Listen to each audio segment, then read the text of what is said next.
सम्मानित साथियों, नमस्कार। जन अधिकार पार्टी के राष्ट्रीय अध्यक्ष परम आदरणीय माननीय बाबू सिंह कुशवाहा के निर्देश पर पिछले 22 जून से प्रत्येक सोमवार को किसानों, मजदूरों तथा नौजवानों के हक और अधिकारों के लिए लगातार धरना प्रदर्शन किया जा रहा है और सरकार तक बात पहुंचाने के लिए जिला अधिकारी तथा एसडीएम के माध्यम से महामहिम राष्ट्रपति तथा महामहिम राज्यपाल को ज्ञापन दिया जा रहा है और सरकार से ये भी मांग की जा रही है कि जो पेट्रोल तथा डीजल के बढ़े हुए कीमत हैं उनको वापस लिया जाए। और इस समय जो भारतीय जनता पार्टी लगातार निजीकरण कर रही है, उस निजीकरण का विरोध भी जन अधिकार पार्टी करती आ रही है। और आज वर्तमान में किसानों की समस्याओं को लेकर देखें तो सरकार जहां एक ओर किसानों के हित के लिए यह बात कह रही है कि जो 3 अध्यादेश लाई हुई है उनका कहना है कि इससे किसानों का हित होगा, लेकिन जहां तक यदि इसका मूल्यांकन किया जा रहा है तो ये पाया जा रहा है कि यह किसानों के लिए नहीं बल्कि पूंजीपतियों के हित में इस 3 अध्यादेश को लाया गया है। सरकार यदि इतना ही किसानों की हितैषी है तो उसको इस बात का इतनी जल्दी क्यों थी कि कोरोना जैसी वैश्विक महामारी के समय इस तीनों अध्यादेश को लाई है। और जब आज किसान इन अध्यादेश का विरोध कर रही है तो सरकार उन पर लाठी बरसाने का काम कर रही है। तो हम यहाँ पर जन अधिकार पार्टी भी इन किसानों के लिए जो 3 अध्यादेश लाए हैं इसका विरोध करते हैं और सरकार से ये मांग करते हैं कि इन अध्यादेशों को वापस लिया जाए। और जहां तक है किसानों के हित के लिए यदि सरकार सोच रही है तो स्वामीनाथन के आयोग की जो रिपोर्ट है उसको लागू किया जाए और किसानों के जो लागत है उनके फसल की उससे दुगना उनका दिया जाए, उनका मूल्य दिया जाए। और यदि और चाहती है तो एक अध्यादेश और लाना चाहिए जिसमें इस बात की गारंटी हो कि जो न्यूनतम समर्थन मूल्य सरकार द्वारा निर्धारित किया जाता है उससे कम पर कोई भी खरीदारी किसानों से ना किया जाए। यदि ऐसा किया जाता है तो उनके खिलाफ मुकदमा पंजीकृत किया जाए। आज हम देखते हैं जो हमारे नौजवान हैं वह बेरोजगार हैं और सरकार उनको रोजगार देने के प्रति लगातार उदासीन है। और कभी कभी तो सरकार इस बात का बहस पैदा कर देती है कि नौकरियां तो बहुत उपलब्ध हैं लेकिन कुशल लोग नहीं मिल रहे हैं, योग्य लोग नहीं मिल रहे हैं, इसलिए नौकरी उनको नहीं मिल पा रही है। तो यहाँ पर हम कहना चाहते हैं कि जो विश्वविद्यालयों से, महाविद्यालयों से तथा इंजीनियरिंग किए हुए जो छात्र हैं, आखिर इतनी डिग्रियां हासिल करने के बाद उनकी योग्यता क्यों नहीं है? क्या वो योग्य नहीं है? इसमें उनका क्या दोष है? लेकिन सरकार रोजगार देने के प्रश्न पर कुशलता तथा अकुशलता के प्रश्न को लाकर खड़ा कर देती है, जिससे यह दिखाने का प्रयास करती है कि जो उंगली रोजगार चाहने वाले उनके ऊपर ना उठाकर वह उंगली स्वयं जो रोजगार चाह रहे हैं उनके ऊपर उठने लगे।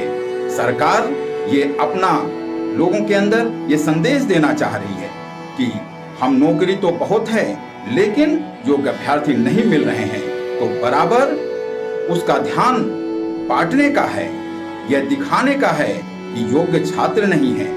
लेकिन ऐसा नहीं है। हमारे यहाँ प्रतियोगी छात्र लगातार पढ़ रहे हैं और अध्ययन कर रहे हैं, तैयारी कर रहे हैं और उच्च शिक्षा प्राप्त हैं, जिससे कि उनकी योग्यताएं इस प्रकार की हैं कि वह नौकरियां जो सरकार द्वारा दी जा रही हैं या उनके जो मानक हैं उसके अनुसार योग्य व्यक्ति हमारे यहाँ हमारे युवा हैं, लेकिन सरकार की मंशा उनको नौकरी देने की नहीं है। तो सरकार से जन अधिकार पार्टी यह मांग करती है कि उनको उनकी योग्यता के अनुसार नौकरी मुहैया कराई जाए, इस प्रकार के बहस ना किया जाए। और यदि हम उत्तर प्रदेश की बात करें तो उत्तर प्रदेश में अधीनस्थ सेवा चयन आयोग में लगभग 16 से लेकर अभी तक 23 वैकेंसियां पेंडिंग पड़ी हुई हैं, जिस पर कुछ में एग्जाम नहीं हुए हैं और कुछ के अभी तक अंतिम परिणाम नहीं आए हुए हैं। इस पर सरकार ध्यान न देकर अब एक नया प्रस्तावित नीति बना रही है कि समूह ख एवं ग के जो भर्तियां की जाएंगी वो 5 साल संविदा के आधार पर की जाएगी। और उसमें प्रत्येक 6 माह पर उसका मूल्यांकन होगा और उस मूल्यांकन में जो अभ्यर्थी या जो नौकरी पाया हुआ व्यक्ति है 60% अंक पाएगा तभी वह आगे बढ़ेगा, नहीं तो बराबर उसको निकाला जाएगा।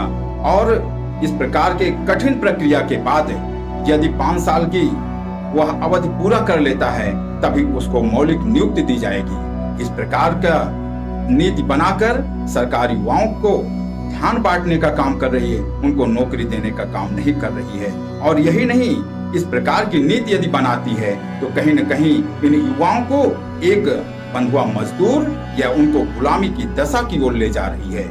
इस नीति का भी जन अधिकार पार्टी के राष्ट्रीय अध्यक्ष परम आदरणीय माननीय बाबू सिंह कुशवाहा जी विरोध करते हैं और सरकार से मांग कर रहे हैं कि ऐसी नीति को न लाया जाए।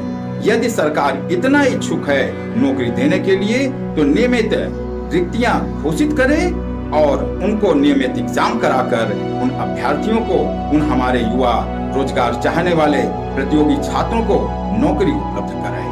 और यहाँ पर जन अधिकार पार्टी उनसे जो युवा हैं और जो उनके अभिभावक हैं, जो उनके माता पिता हैं, उनका भी आह्वान करती है कि आप लोग तैयार होइए।